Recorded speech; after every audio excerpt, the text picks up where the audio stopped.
Hola, ¿qué tal? Bienvenidos a una sesión más de Diálogos con Impacto, donde la Fundación PwC, en su 20º aniversario, pretende acercarnos a otras realidades y a otros colectivos de la población, ¿no? Y en este caso vamos a contar con Sara Jiménez, que es actualmente la directora general de la Fundación Secretariado Gitano, que fue presidenta en su momento y que ha sido además 5 años diputada nacional en el Parlamento español. Sin más, vamos a pasar a conversar con Sara. Muchas gracias, Sara.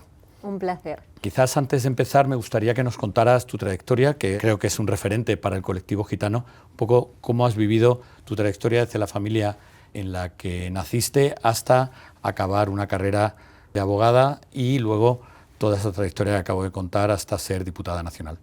Yo vengo de una familia gitana de vendedores ambulantes, soy oscense de Huesca, una ciudad pequeña, y en un determinado momento yo decido el querer hacer lo mismo que mis compañeras no gitanas de clase, que era continuar estudiando. Y en mi entorno en ese momento no había nadie que hubiese estudiado, no tenía ninguna referencia de personas cercanas. En teoría, lo que se esperaba de mí en mi propia familia era que acabase GB y que continuase. Mis padres tenían una tienda, o sea, que me dedicase un poco más o a la venta, a casa, o no se esperaba salida o trayectoria formativa. Ahí me ayudaron mucho mis profesores, pues porque yo empecé un poco a ser terca.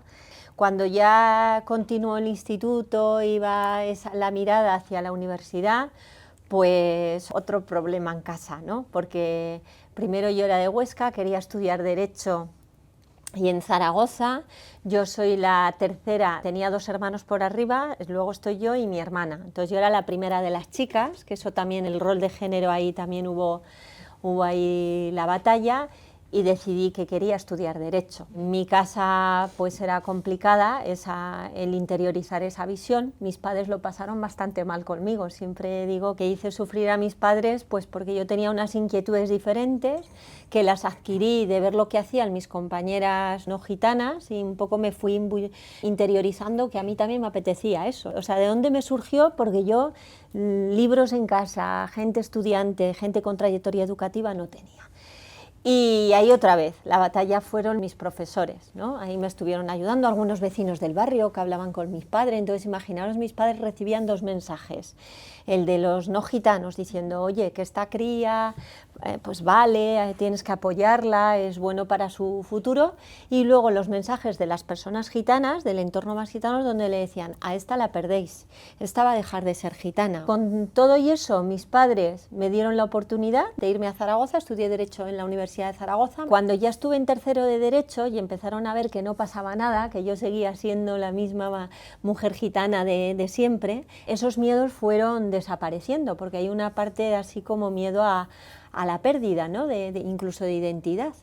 Y eso desapareció y entonces empieza a dar un giro todo y te acabas convirtiendo un poco en la referencia dentro de tu propia comunidad de Sara, la que está estudiando para abogada. Cuando termino la universidad empecé a hacer prácticas en un despacho de allí de Huesca y empecé a compatibilizar, ¿no? Eso con el secretariado gitano.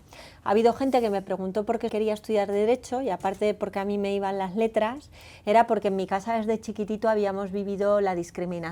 O sea, uno de mis hermanos le era imposible alquilar o comprar una vivienda, aunque tuviese ese dinero, igualmente para encontrar empleo. O sea, yo viví desde pequeña, al yo ser más pequeña que mis hermanos, lo que a mis hermanos les pasaba por la propia pertenencia, ¿no? Y a mí eso pues me llamaba mucho la atención, veía que algo no me cuadraba y una de las razones por las que estudié Derecho era por ver si con las leyes, ¿no?, estas cosas se podían cambiar. Ese era mi reto.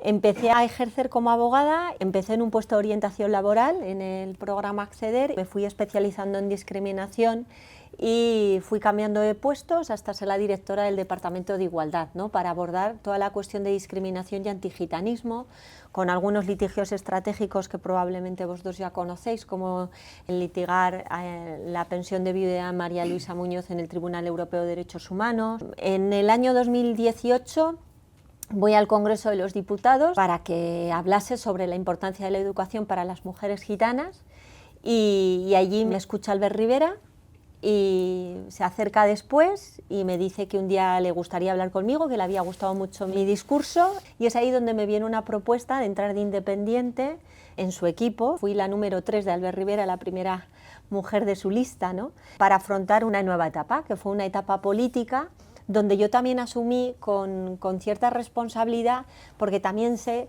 que somos pocos los gitanos y las gitanas que tenemos acceso a espacios de responsabilidad. La política en el Congreso era una, elevar la voz de la situación de los grupos vulnerables y de mi propio pueblo era un honor, y entre medias he seguido siempre ligada a Europa, y esto es porque ahí me da una dimensión. Soy la representante española de la Comisión Europea contra el Racismo y la Intolerancia, sigo en la actualidad, y ahí veo pues la gran dimensión de lo que es la discriminación y la intolerancia con distintos grupos, y me permite también ver la propia visión europea de la población roma, que la población roma es el nombre que se utiliza en Europa para los gitanos. Mi madre todavía sigue preocupada cuando viajo, mi madre cuando voy a Estrasburgo lo lleva regular, o sea, sigo rompiendo con mi forma de vida, sigo rompiendo bastantes esquemas, o sea, porque no somos muchos y no somos muchas, especialmente muchas, las que abordamos, digamos, referencia.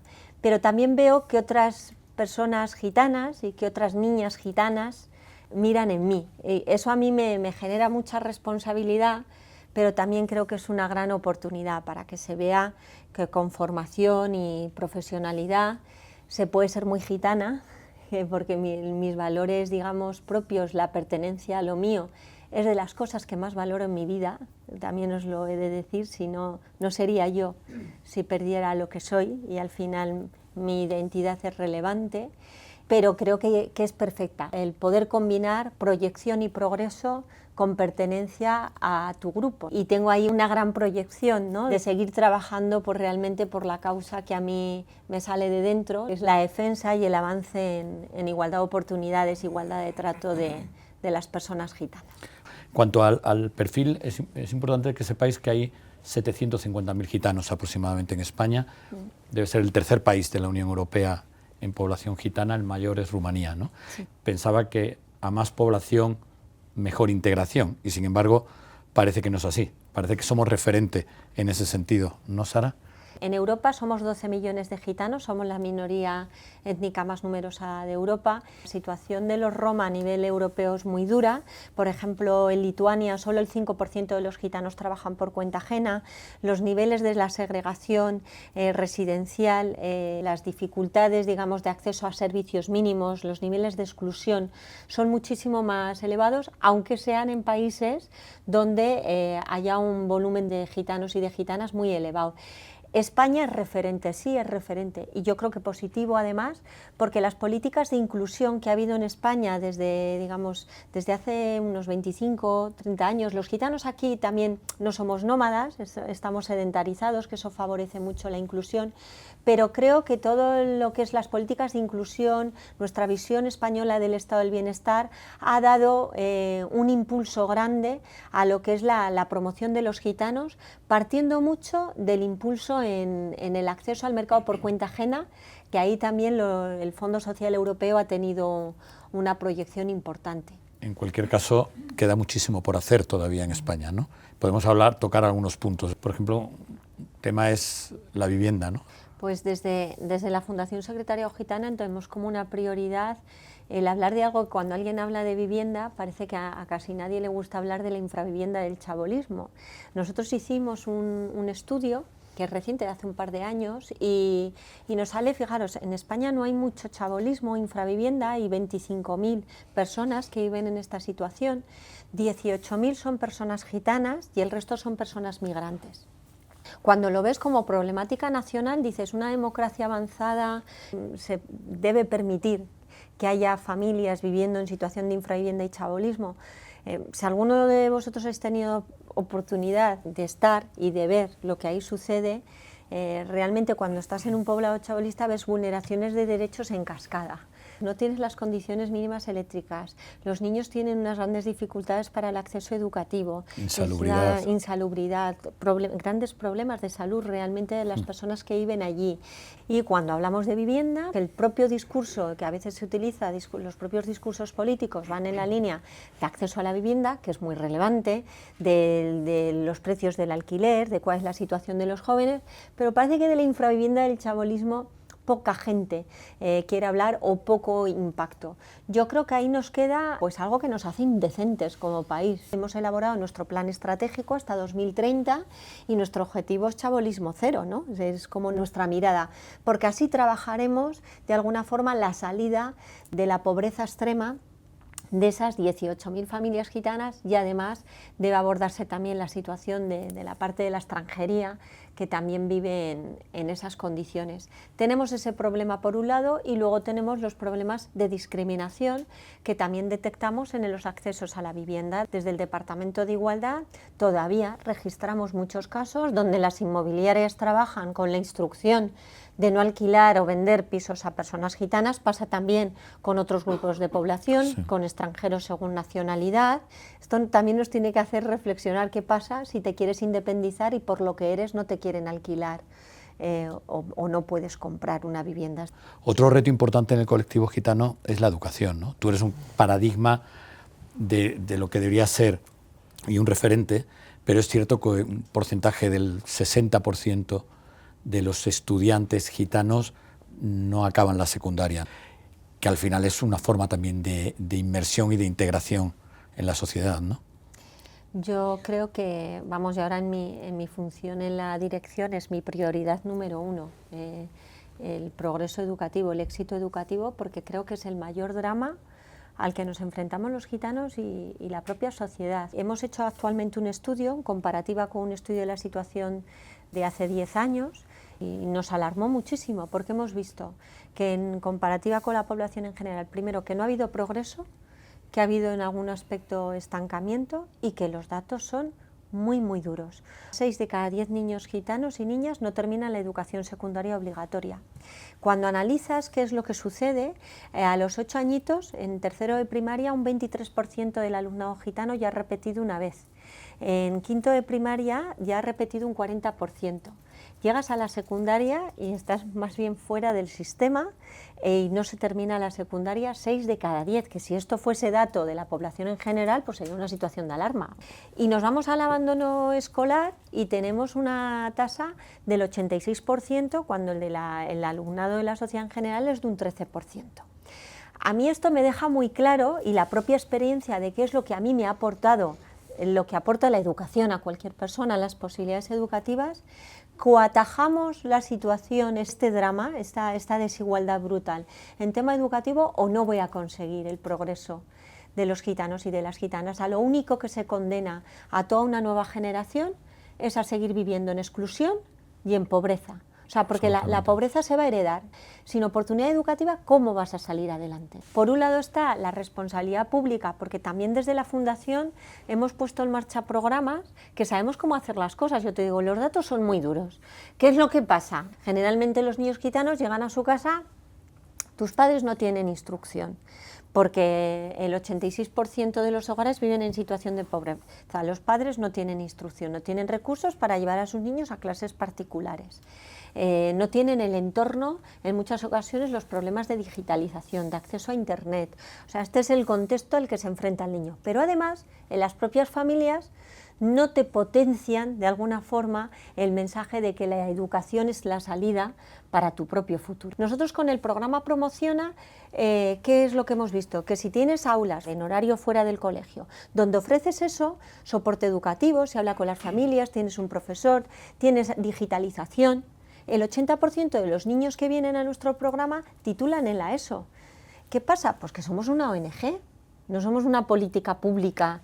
¿Por qué la Administración no está invirtiendo en ese tema? Les cuesta mucho el ver en la política educativa, en la parte laboral hay una visión del propio Ministerio diferente. En educación, y como al mostrarle la realidad y decirles que esta es la llave, y es que es realmente, esta es la llave de salida y que va a equilibrar. Pues un poco les veo preocupados, sensibilizados, pero no se atreven a establecer una política pública con una medida específica para los niños y las niñas gitanas. Y yo creo que si es un problema muy específico, y además no le pasa, los migrantes tienen otra circunstancia, les pasan otras cosas. Tenemos la situación de los niños y las niñas que tienen una discapacidad, tienen otro tipo de circunstancia, pero esta brecha, digamos, de fracaso escolar solo pasa a los gitanos. Pues son muy herméticos, les cuesta mucho ver el desarrollo de una política específica. Nosotros, como ONG, ofrecemos la solución y ahí es donde va a estar nuestra mayor labor de incidencia, porque creo que tenemos que empujar para que esto cambie, y luego al final es que perdemos, yo siempre digo, es que se pierde talento, ¿no? Hay que trabajar, pues, obviamente, en la administración, pero también hay que cambiar la percepción de la familia gitana, ¿no? Sí. O sea, permíteme que pueda pensar que quizás en un entorno como la venta ambulante, un niño estudiando puede ser un coste de oportunidad para el padre que no lo tiene vendiendo en el mercado, en el mercadillo.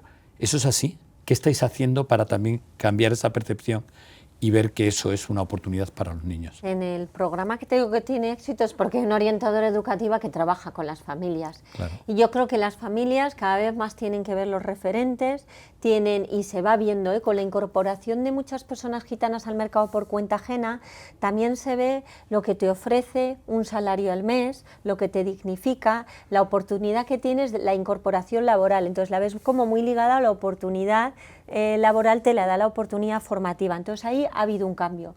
Se tienen que mostrar los referentes. Yo creo que tenemos que trabajar con las propias familias, en las propias localidades, ¿no?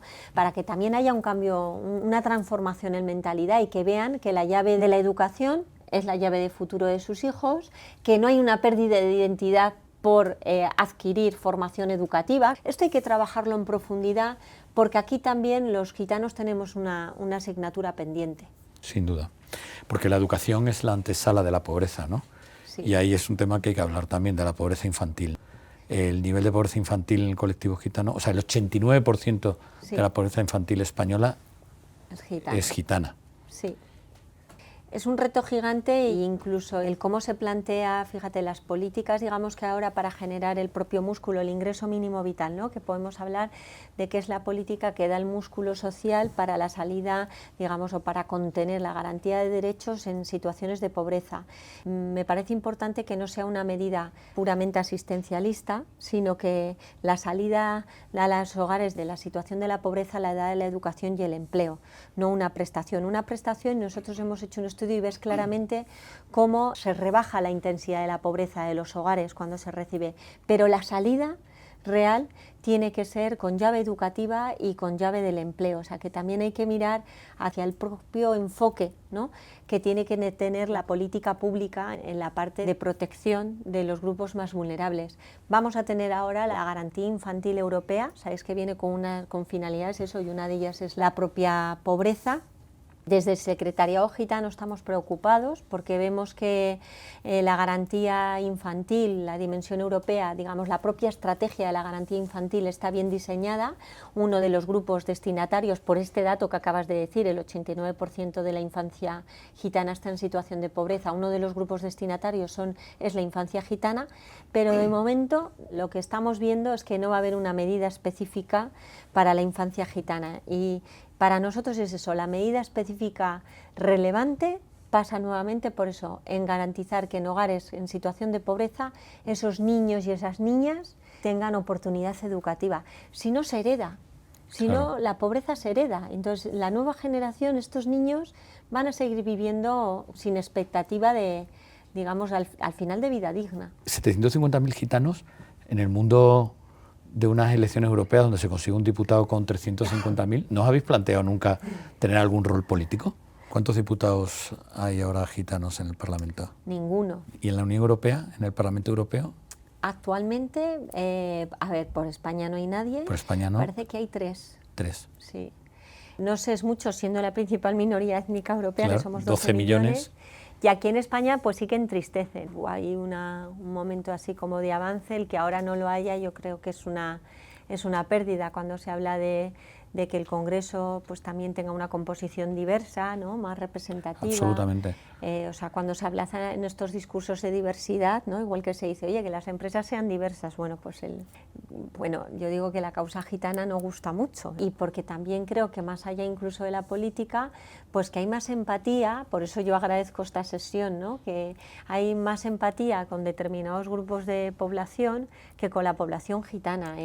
El último Eurobarómetro que tenemos de discriminación del año 2023 nos sigue diciendo a nivel europeo que somos el grupo más rechazado socialmente y seguimos siendo un pueblo desconocido, pero es que en los libros de texto no se incluye a las personas gitanas. Nuestros niños y nuestras niñas no estudian en el colegio quiénes son los gitanos.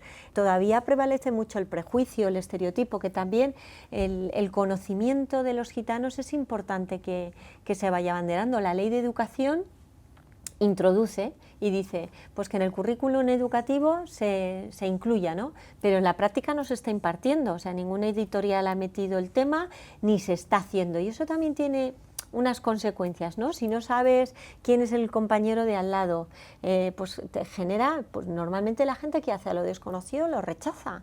Claro. En muchas ocasiones, y ahí también tenemos asignatura pendiente de lo que es historia. Yo creo que también es importante cuando se habla de gitanos conocer la historia y sobre todo conocer la actualidad, que la mirada actual de que los gitanos, la inserción laboral, la promoción, el que también, yo hoy decía, los gitanos somos parte de esta sociedad y queremos formar parte activa de esta sociedad, y mucha gente pues se piensa que no es así y se quedan con miradas ligadas a la exclusión o ligadas al folclore. ¿La educación que has recibido te ha provocado también cierta inadaptación dentro del colectivo gitano? Inadaptación no. Lo que me parece importante, cuando antes me preguntabais lo de los referentes, si yo no mantuviese una raíz cercana a mi pueblo, aunque me haya profesionalizado, no sería referente para mi pueblo. Entonces esos equilibrios de estar entre dos mundos, y a veces os confieso que estoy entre dos mundos, y es muy complicado, es muy muy complicado, y a veces incluso pensar la carga que te hace, de alguna forma tienes que ser casi perfecta para los no gitanos y para los gitanos. Esto es un melonazo que a veces dices, oye, no me apetece ni ser gitana, ni ser referente, ni ser nada, ¿no? Sara, tú nos has contado las dificultades que has tenido en tu momento para tomar esas decisiones, pero tú tienes ahora una hija que va a empezar el año que viene a estudiar en la universidad. Una vez que una generación como tú ya ha roto las barreras, ¿tu hija ya lo tiene todo hecho o sigue encontrándose dificultades en esa siguiente generación? Si conseguimos que una generación de gitanos, a través de la educación y el empleo, elimine parte de esas discriminaciones, ¿la siguiente generación ya lo tiene todo hecho? Lo tiene mucho más fácil, y además es eso, ¿eh? En cuanto ves que en las familias hay un referente, ya ese tira, por eso digo, las propias referencias en las familias, tira muchísimo y provoca mucho cambio. Yo creo que si logramos en mayor número el generar una masa, ¿no? de cambio educativo, arrastrará, porque esto ha pasado en el ámbito laboral, se ha arrastrado mucho a dejar de querer ser vendedores ambulantes y demás, ha arrastrado el mercado por cuenta ajena cuando le has visto los propios beneficios, ¿no? Y yo esto lo he vivido mucho con mi hija y sobre todo con mi madre.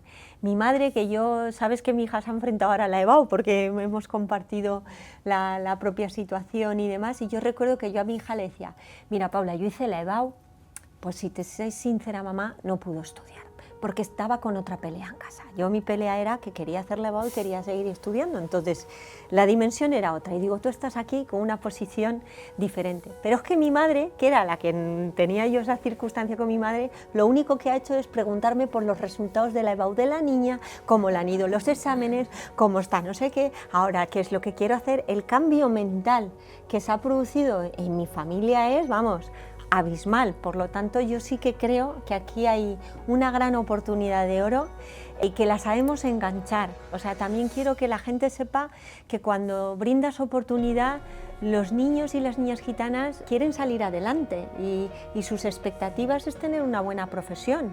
Así que tenemos que saber que los responsables políticos, en este caso, que es ahí donde me toca también trabajar duro, permitan, ¿no? el que esto sea posible.